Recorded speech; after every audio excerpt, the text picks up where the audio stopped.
What's up, family? Hope everyone is doing well. This is Emmanuel Mass Media Group, and today we're going to be talking about the difference between an agency and a bureau. I know there's a lot going on today in politics, so we're going to go ahead and break this down. All right, stay tuned, and we'll be right back.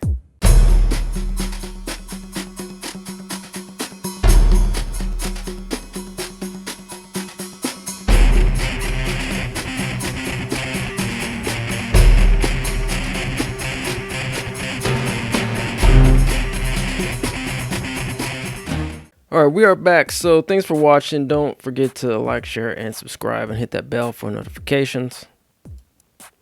Out in California, for those who have not been following, California Governor Gavin Newsom recently signed SB 518, the Descendants of Enslaved Persons Reparations Bill, that was authored by California Legislative Black Caucus Chair Senator Akila Weber.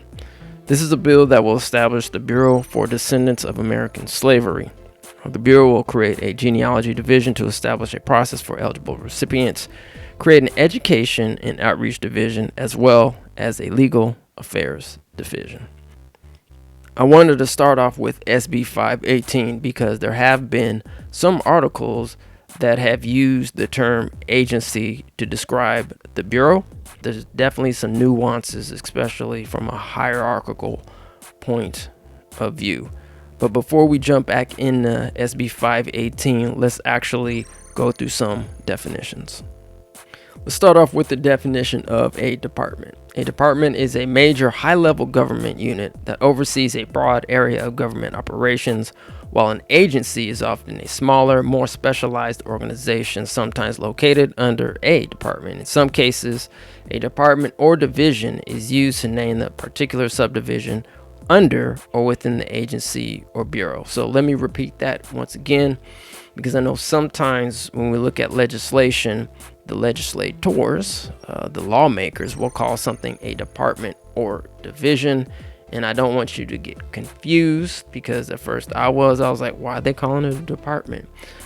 Sometimes they just name things as subdivisions within that, for example, a bureau, which we're going to be looking at a little bit later, or they might call it a division within that bureau or agency. But don't get it twisted. In most cases, the department usually is the high level of government, and then everything underneath falls underneath that department. So let's go ahead and take a look at some examples on the federal level of what a department is. Some of us should know the USDA. All right, that's also known as the Department of Agriculture. It deals with farming, food, and rural development. There's also the DOC, also known as the Department of Commerce. It promotes economic growth, job creation, and American competitiveness.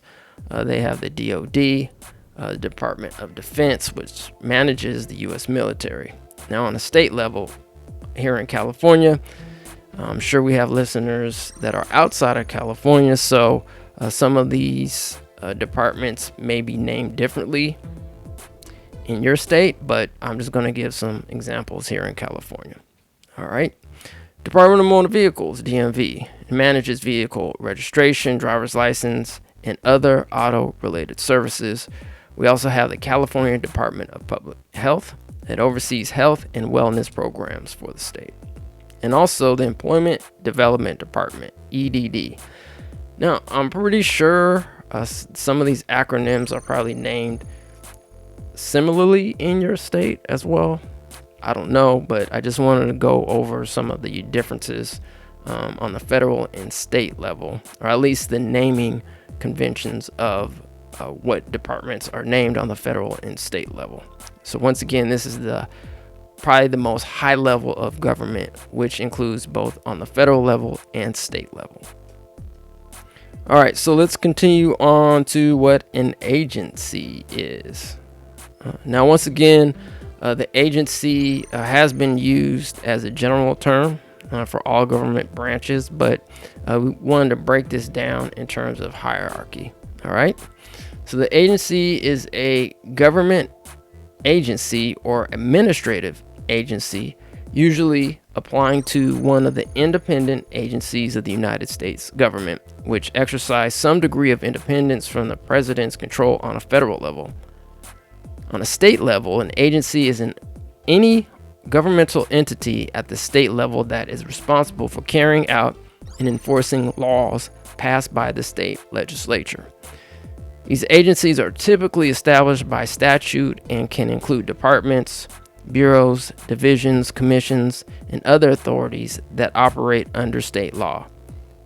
An agency, quote unquote, has a general term for all government branches, but normally falls under or is overseen by a department on the federal level. So I just wanted to reiterate that for you, that yes, agency can be a broad term, but definitely an agency is different than a department. And then we're going to go on later to the next one to even show you the difference between an agency and a bureau. But before we do that, let's see what an agency is on a federal level. Okay. The Defense Intelligence Agency, also known as DIA, is the U.S. Department of Defense's principal organization for providing military intelligence to warfighters and defense policymakers. So once again, this is an agency that falls underneath the DoD. And then on a state level, we have an example. We have the California Business Consumer Services and Housing Agency, also known as BCSH.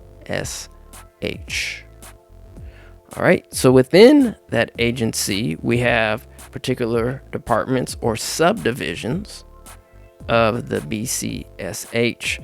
Some of them are the Department of Alcohol Beverage Control, Department of Cannabis Control, and Department of Real Estate.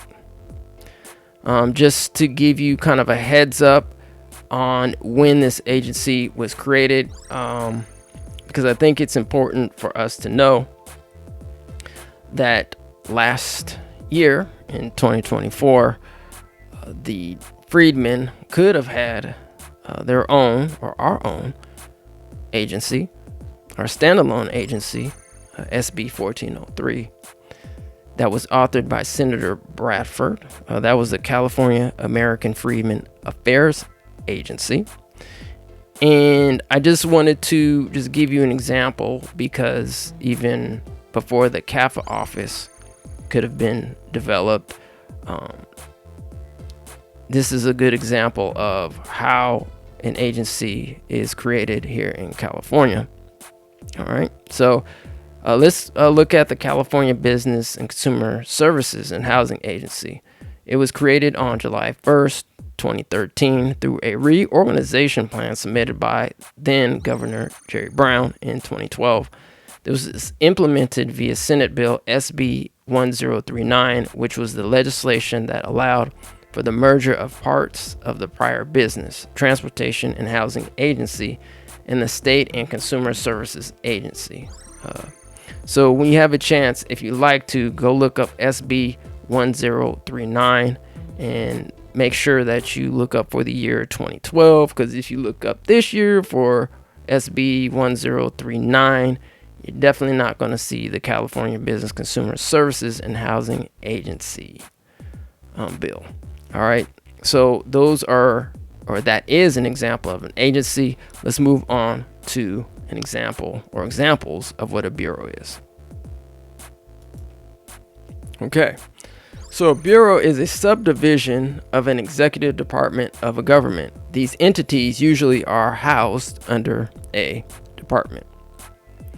On the federal level, we have an example. The Department of Justice holds the Federal Bureau of Investigation, also known as the FBI, and investigates federal crimes, terrorism, and national security threats. So once again, the FBI falls underneath the DOJ. And then we also have the Bureau of Labor Statistics, and also known as BLS, which collects and reports data on labor and economic conditions, and this falls within the Department of Labor. Historically speaking, we also have the Freedmen's Bureau, and that bureau was established within the Department of War, or the War Department, by an act of Congress on March 3rd, 1865. And on the state level, we have the Bureau of Automotive Repair, which licenses and regulates California's automotive repair dealers and smog check stations, and that falls within the Department of Consumer Affairs, the DCA. If you want to call that a super agency, I guess you can call that, but yep, that's the DCA. And also within the Department of Civil Rights, yes, SB 518, the bill, aka Bureau of Descendants of American Slavery, the Bureau would fall under and be overseen by the Department of Civil Rights. Let's move on to committees. A committee in federal and state government are small groups of elected officials who specialize in specific policy, aka lawmakers, areas to carry out the legislative body's day-to-day work. To note, committees can be assigned within parts of other government slash branches, which could be executive or judicial on both the federal and state level as well. But normally, the term committees are normally used for legislative bodies, aka on the federal level, Congress, which be considered the House or the Senate, and then actually here in California, we call it our legislative body. But let's go look at an example or examples on a federal level of what a congressional committee is, and then we'll go ahead and go down to California. Federal congressional committees. Standing committees are permanent panels established in the rules of the House and Senate. House Ways and Means Committee. This is the oldest committee in Congress and has jurisdiction over all taxation, tariffs, and other revenue-raising measures. It also oversees Social Security, Medicare, and trade agreements. We also have the Senate Judiciary Committee as an example. This committee considers and reports on legislation concerning the federal judiciary. It also is responsible for conducting confirmation hearings for presidential judicial nominees, including those for the Supreme Court.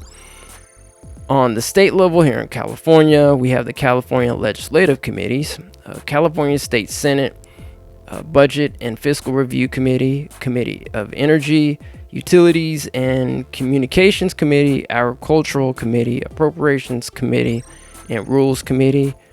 There's a lot more within the state Senate, but I just wanted to name a few. And then also the California State Assembly.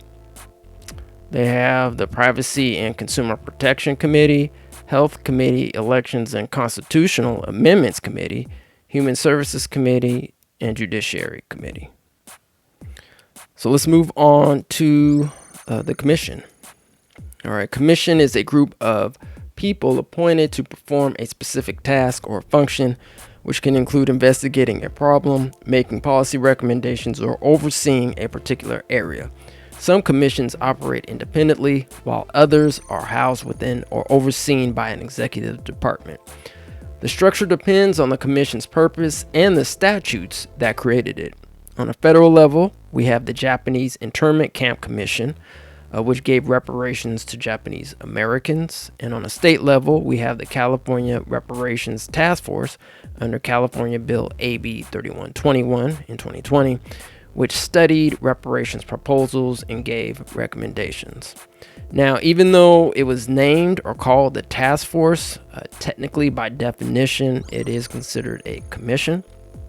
But if we're looking in terms of reparations and a term that actually used, or a state that actually used the word commission, we can look to New York.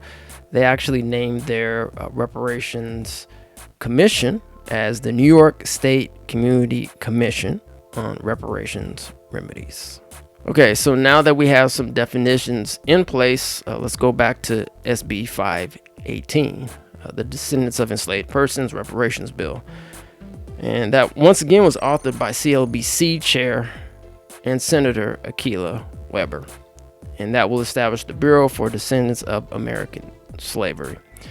Now, I think it's important why we defined and used and understand these definitions, because when these legislators write bills, We need to know where these bills are going to fall, especially if we're trying to track these bills, where these bills are going to fall within the government bodies. Because I think it's also important to note that last year with Senator Stephen Bradford, and we're going to keep reiterating this, that he introduced the CAFA office, SB 1403.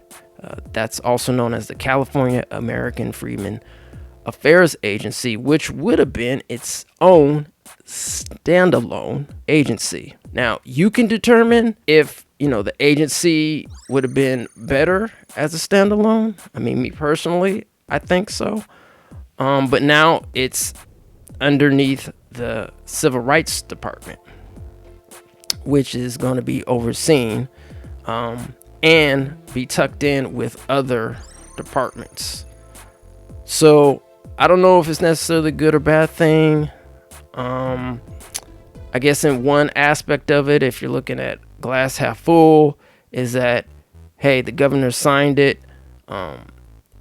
In some ways, it is historical. Now, I don't want to get into the nuances with some of the challenges that SB 518 and the issues, especially us that are advocates that aren't actually too fond of SB 518, because there's definitely a lot of holes in it. That's actually for another time. If you go onto our channel, if you haven't already, like, share, and subscribe, please like, share, and subscribe.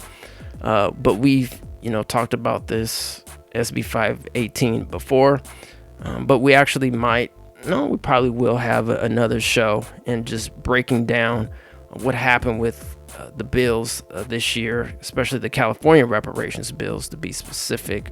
Let me rephrase, not the California reparations bills, the CLBC repair bills. That's what they called their package, repair. They didn't use reparations, they used repair. That's what they said. So I'm only quoting them. So we're probably going to break that down a little bit in another show. Might have some guests on or not, but regardless, we're probably going to have it to break it down. So anyway, hopefully that helped you understand the difference between the agency, a bureau, and departments, committees, commissions, and some of the definitions. If that went over your head, any of that stuff, definitely go back and hit that rewind to look at some definitions, or look for some definitions yourself. See if you want to look to see if there's anything else you could find out there within what an agency is versus a bureau. I always say, if you don't believe me, then go look it up yourself. Okay? Anyway, I hope you have a good one, and we'll see you next time. As always, peace and reparations.